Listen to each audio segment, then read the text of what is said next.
All right, folks, it's time for our daily call-in segment, our viewer call-in segment, as I welcome you back to the Steve Malzberg Show. And this is where we take your viewer calls on the news of the day. And if you want to participate in this segment in the future, we'll tell you how to do that at the end of the segment, so stay tuned. Joining us now, though, all the way from North Carolina is Patricia. Hello, Pat.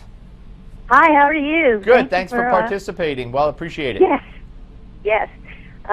I was wondering, thinking about all the, I'm trying not to watch much of the coverage about Baltimore, what's going on there, but it occurs to me that Friday, some report will be issued Friday. Well, they're supposed to get the results of the investigation into what killed him Friday. I had heard a story yesterday that it won't be released Friday. I don't know if that's still accurate or not. Well, I sort of started out backwards, but what I wanted to get to was how these incidents, when you put when you line one of these incidents, a black man killed, and it's allegedly a cop's fault, how they line up and how the sequence of events is so similar as to how both the rioting starts, the actions of the police, the not calling of the National Guard. The same pattern repeats itself over and over and over again.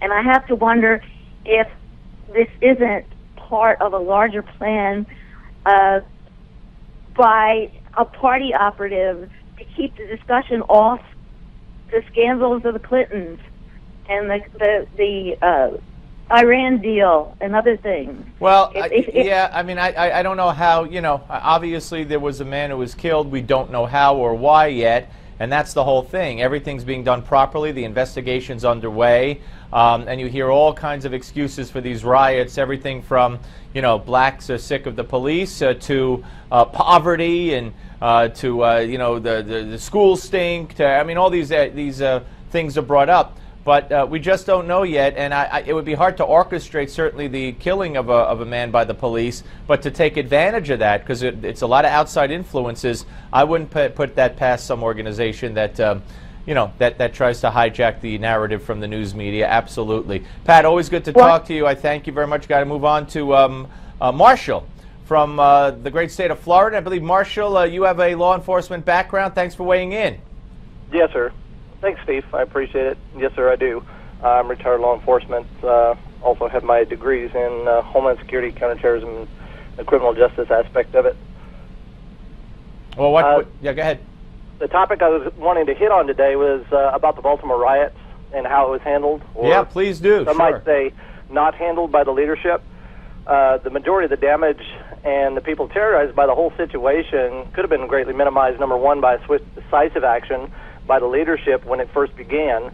I sat there and watched during the whole when they were attacking and breaking into the CVS, and almost an hour before I said they're going to burn the place down, they're going to start burning stuff down.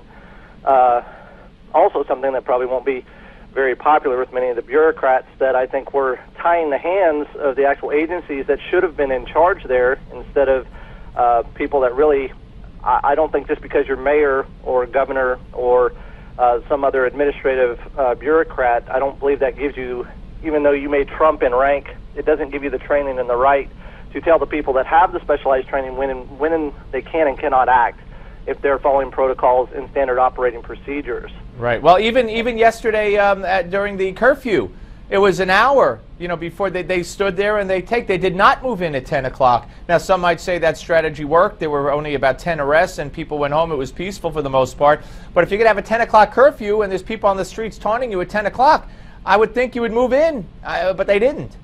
Well, exactly, and that just goes to show, I think, that they're going to push it as far as they'll let them push it, and they're going to keep testing the waters. Right, and also, Marshel, of course, the Baltimore Orioles playing today before an empty stadium at Camden Yards, which I believe is a national disgrace. Yes, absolutely. But I appreciate it. All right, thank you very much, Marshel. Let's try to squeeze in Buzz from East Texas. Buzz, you're on the Steve Malzberg Show. Thanks for weighing in. Hi, Steve. Good to see you. Thank you. You too. What can I do for you? Well, I want to talk about minimum wage. I think minimum wage enforced by government is one of the most devastating things for our economy. I believe that wages are not the key word. The key word is prices. Simply, prices can be no higher than consumers can pay. When the government comes in and tells a company they have to pay higher wages to their employees, then they have to raise the prices. Whoever's selling anything immediately raises their prices. That's a great point. Listen, call back when we have a little more time. I really appreciate it. Folks, if you want to weigh in and have your call featured on this Steve Malzberg show, you have to email us first at callsteve@newsmax.com. That's callsteve@newsmax.com.